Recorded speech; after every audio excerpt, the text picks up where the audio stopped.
हिवाळ्यामध्ये आपण आवर्जून वेगवेगळ्या प्रकारचे पौष्टिक लाडू तर नेहमी करतोच, पण वातावरणातील बदलांमुळे रोगप्रतिकारक शक्ती देखील कमी होते। अशा वेळी रोजच्या आहारात काही ऊर्जा देणाऱ्या पौष्टिक पदार्थांचा समावेश केला तर नक्कीच तब्येत सुधारण्यास मदत होते। तर आज आपण भरपूर अशी ऊर्जा देणारी खमंग तिळाची चिक्की म्हणजेच पापडी कशी बनवायची हे पाहणार आहोत। आणि ही तिळाची चिक्की तुम्ही पाहू शकता, अजिबात कडक झालेली नाही, खूपच खुसखुशीत अशी ही चिक्की तयार झालेली आहे। आणि इथे गुळाचा पाक बनवण्यासाठी म्हणजे पाक बिघडू नये यासाठी मी भरपूर अशा टिप्स सांगितलेल्या आहेत, जेणेकरून ही चिक्की अजिबात कडक होणार नाही। तर चला उशीर न करता लगेचच ही पौष्टिक तिळाची चिक्की कशी बनवायची हे पाहूया। जर तुम्ही अशा पद्धतीने ही तिळाची चिक्की बनवली तर अजिबात तुमचा पहिला प्रयत्न फसणार नाही, याची मी गॅरंटी घेते। तर सर्वात अगोदर इथे मी एक कढई गरम करण्यासाठी ठेवलेली आहे आणि गरम झाल्यानंतर इथे मी 1 वाटी भरून गावरान पांढरे तीळ घेतलेले आहेत। आता हे गावरान पांढरे तीळ आपल्या आरोग्यासाठी खूपच फायदेशीर ठरतात आणि आवर्जून आपण आपल्या आहारामध्ये हिवाळ्यामध्ये या तिळाचा समावेश तर करायलाच हवा। आता आपल्याला जे काही साहित्य घ्यायचं आहे तिथे आपल्याला 1 वाटी किंवा भांड सेट करायचं आहे आणि त्यानेच आपल्याला हे तीळ आणि गुळाचं प्रमाण मोजून घ्यायचं आहे। दोन्हींचं प्रमाण जर योग्य असलं तरच आपली चिक्की एकदम परफेक्ट अशी बनून तयार होते। आता हे तीळ मंद आचेवर याचा हलकासा रंग बदलेपर्यंत आणि याच्यातला कच्चेपणा जाईपर्यंत मस्त असे खमंग भाजून घ्यायचे आहेत आणि भाजताना जास्त घाई करायची नाही। आणि हे तीळ भाजण्यास जास्त काही वेळ लागत नाही, अवघ्या 3 ते 4 मिनिटांमध्ये हे तीळ भाजून तयार होतात। आणि भाजल्यानंतर मी यांना एका प्लेटमध्ये गार होण्यासाठी ठेवून दिलेलं आहे। आता पुन्हा त्याच कढईमध्ये इथे मी नाश्त्याच्या चमच्याने 2 चमचे साजूक तूप घेतल्यानंतर सारख्याच वाटीने 1 वाटी भरून बारीक केलेला गुळ घेतलेला आहे। आता जे आपल्याला साहित्य घ्यायचं आहे ते दोन्हीचं प्रमाण योग्यच असायला हवं, जेवढे आपण तीळ घेतलेले आहे तेवढ्याच प्रमाणात आपल्याला गुळ घ्यायचा आहे, तेव्हाच एकदम परफेक्ट अशी आपली चिक्की बनवून तयार होते। आता या गुळाचा आपल्याला पाक तयार करून घ्यायचा आहे आणि हा पाक बनवताना गॅसची फ्लेम कुठेही कमी किंवा जास्त ठेवायची नाही। गुळ पूर्णपणे विरघळल्यानंतर गुळावर अशा पद्धतीने फेस येतो आणि फेस आला की समजायचं आपला पाक व्हायला सुरुवात झालेली आहे। आणि काय करायचं, पाक तयार झाला आहे की नाही हे कसं चेक करायचं, त्यासाठी एका वाटीमध्ये थोड्याशा प्रमाणात पाणी घ्यायचं आणि हा पाक थोडासा वाटीमध्ये टाकून पाहायचा आणि त्याची हलकीशी कडक गोळी बनली की समजायचं आपला पाक तयार झालेला आहे। पण तुम्ही पाहिलं आहे याची कडक अशी गोळी तयार झालेली नाही। आता पुन्हा वाटीमध्ये मी हा पाक घेतलेला आहे, पण अजून जसा पाहिजे तसा हा पाक तयार झालेला नाही। तर अजून आपण 1 ते 2 मिनिटांसाठी हा मीडियम फ्लेमवर पाक तयार करून घेऊयात आणि हा पाक जास्त वेळ देखील उकळून घ्यायचा नाही। आता पुन्हा 1 ते 2 मिनिटांनंतर पाक चांगला उकळून घेतल्यानंतर पुन्हा वाटीमध्ये मी पाणी घेतलेलं आहे। आता तुम्ही पाहू शकता याची हलकीशी कडक अशी गोळी तयार झालेली आहे। आता इथे याच्यापेक्षा आपल्याला हा जास्त पाक उकळून घ्यायचा नाही, जर तुम्ही याच्यापेक्षा जास्त पाक उकळून घेतला तर आपली चिक्की खूपच कडक अशी तयार होईल आणि खुसखुशीत अशी बनणार नाही।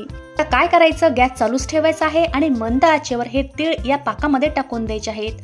आता ही प्रोसेस आपल्याला पटपट करायची आहे आणि हे तीळ लगेचच या पाकामध्ये मिक्स करून घ्यायचे आहे। सर्व तीळ या पाकामध्ये मिक्स करून झाल्यानंतर गॅस बंद करायचा आणि लगेचच ज्या भांड्यावर म्हणजे पोळपाटावर किंवा ताटावर ही चिक्की म्हणजेच पापडी बनवायची आहे त्या भांड्यावर हे मिश्रण ओतून घ्यायचं।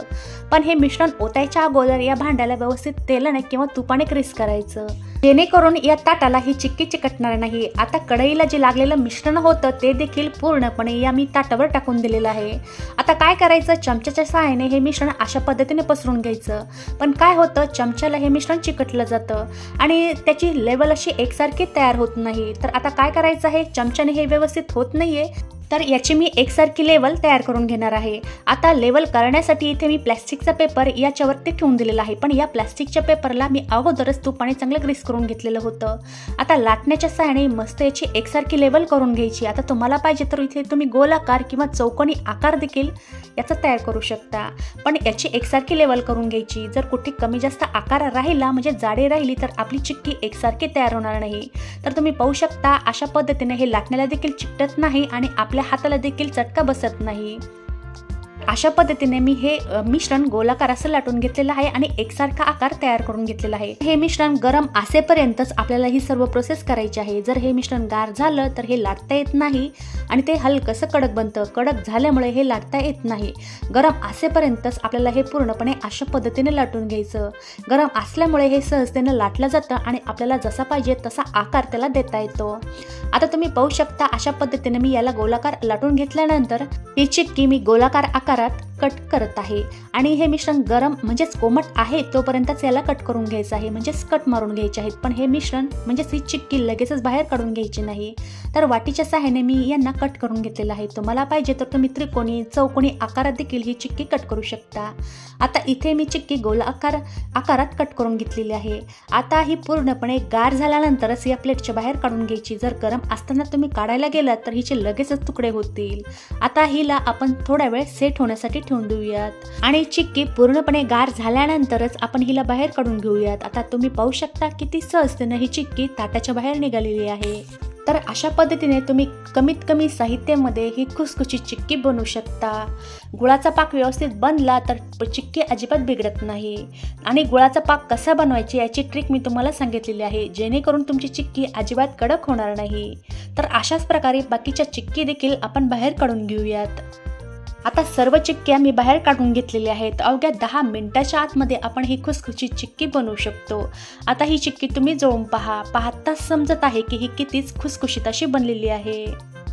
आता ही चिक्की मी तुम्हाला तोडून देखील दाखवते. तर पहा, अजिबात ही चिक्की कडक झालेली नाही. खूपच खुसखुशीत आणि पौष्टिक अशी ही आपली चिक्की तयार झालेली आहे. तर अशा पद्धतीने फक्त 2 साहित्याचा वापर करून तुम्ही ही चिक्की बनवू शकता.